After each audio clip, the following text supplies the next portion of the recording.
Hi friends, so today I wanted to chat about different ways that you can be homesteading even if you don't live on a homestead or an acreage or a farm. So my name is Tori and we live on a quarter acre in the suburbs where we do lots of homesteading things. We have our own chickens, we grow lots of our own food. I make all of our food from scratch and we really love that simple, intentional lifestyle. Our goal is one day to own our own homestead, be able to raise our own animals, grow lots of our own food, and just do so much more than we're able to here. But that doesn't mean that I'm sitting around wishing for that day. There's lots that I can do right now, even on our quarter acre property. It's so easy to get stuck in the mindset that I'll do those skills later, one day when we have the dream property, the dream farm. But I know that once that day does come one day, there's going to be such a huge learning curve just with owning a bigger property, a new house, probably a new old house. So if there's any skills that I can practice or master in the meanwhile while I'm waiting, then I'm so happy to be able to do that. There are so many skills that can be fostered while living on a quarter acre like me, or maybe you're living in an apartment or in your parents' house, or just somewhere where you don't have access to lots of land, lots of space. And I would actually argue that most homesteading skills you don't need 10 acres to do. So here are 10 homesteading skills that you can do no matter where you live. Number one is growing your own food. This is such a big one that we think of. And often we think of these, quarter acre market gardens where you're growing all of the food for the whole year for your family. But you can grow a pretty substantial amount of food even on a small scale. And if all you can do is grow herbs in your window in your kitchen, then that's awesome too. Just get started right now. Learning to grow food is a skill that you need to learn. We have this idea that some people are just naturally, have a green thumb and other people have a black thumb. And I'm sure that there are some people who maybe this comes more naturally to, but for the most part, this is a skill just like anything else. And you need to practice, you need to learn, you need to research. You probably need to fail a few times in order to cultivate that skill. So if you foster that skill while on a small scale, then you have less at stake. Your failures aren't going to feel as awful as if you were to lose a huge crop of tomatoes or whatever. I feel like it would be so overwhelming if your very first garden ever was this huge garden on an acreage and you were trying to grow, food for months and months and months. It's so much less overwhelming if you start that on a small scale and build onto it every couple of years. The second homesteading skill that you can work on right now, this one is not something maybe that every single person can do, but that's keep laying hens.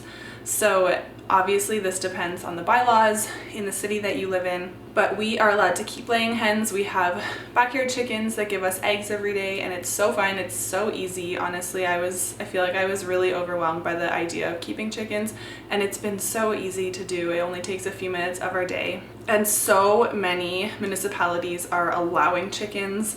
And if yours isn't yet, maybe you can be involved in changing those rules. I know here it's only been the last few years that you're allowed to keep chickens, and that was just because a few families got together and petitioned our city hall and the bylaws were changed and now we're allowed to have chickens.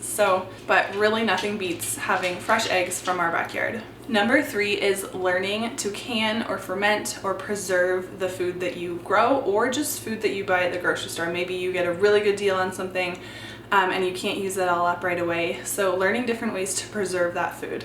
There are endless ways to preserve things and there are endless recipes to make different things, and that's a really fun thing to do some trial and error on, see what your family loves, what kind of things you go through lots of, and what's worthwhile for you to put in the time and money and effort to preserve yourself. The fourth homesteading skill that you can cultivate no matter where you live is cooking from scratch. Honestly, I think that this is an important skill for anyone, even if homesteading isn't something that you aspire towards. But if it is your goal one day to be growing your own food or raising your own animals, it's so important that you will know how to use that produce or different cuts of meat, maybe more obscure cuts of meat than we're used to, and being able to assemble simple whole ingredients into really beautiful, nourishing meals for your family. There are endless resources, cookbooks, YouTube videos learning how to make simple but nourishing meals. This doesn't mean that you have to make super complicated things.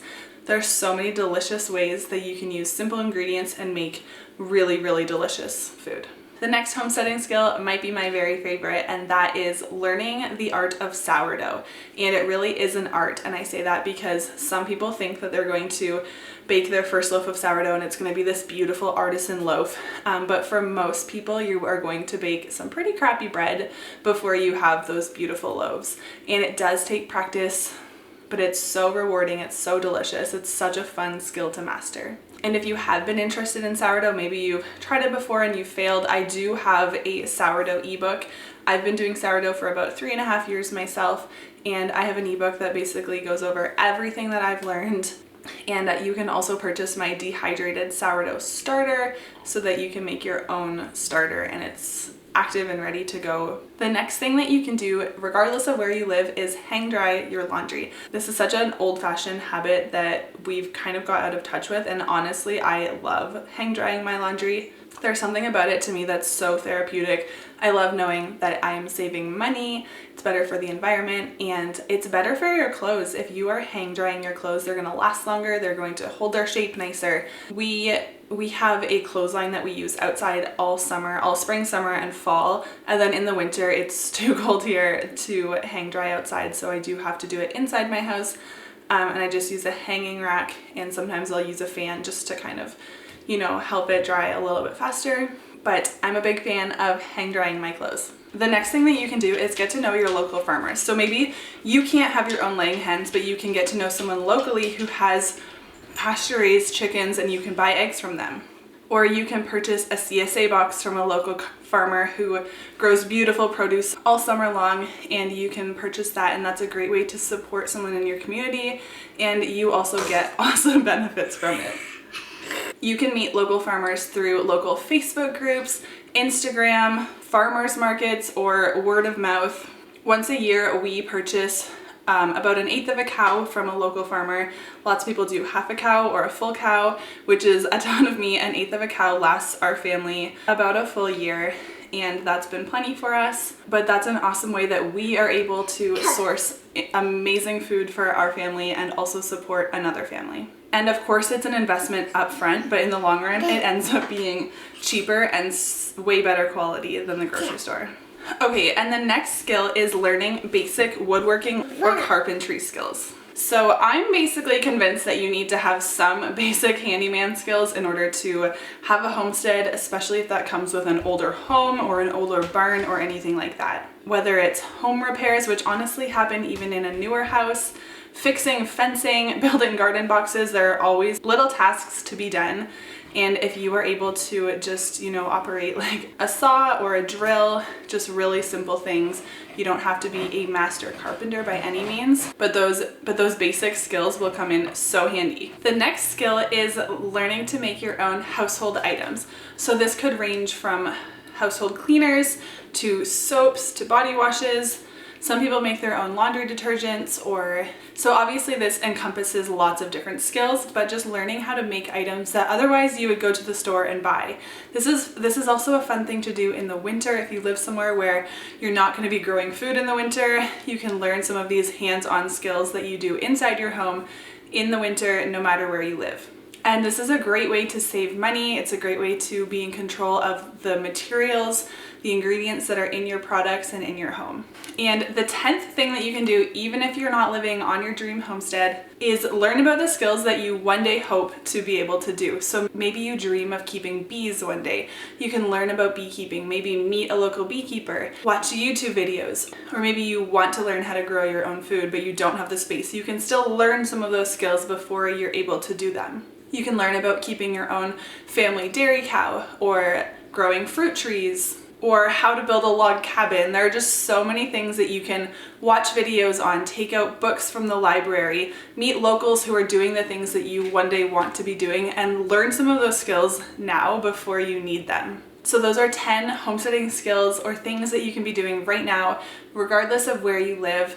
Please let me know in the comments below if there are more things you can think of. I'm always looking for more things that I can be doing with my hands in the time being before we do have our dream acreage one day.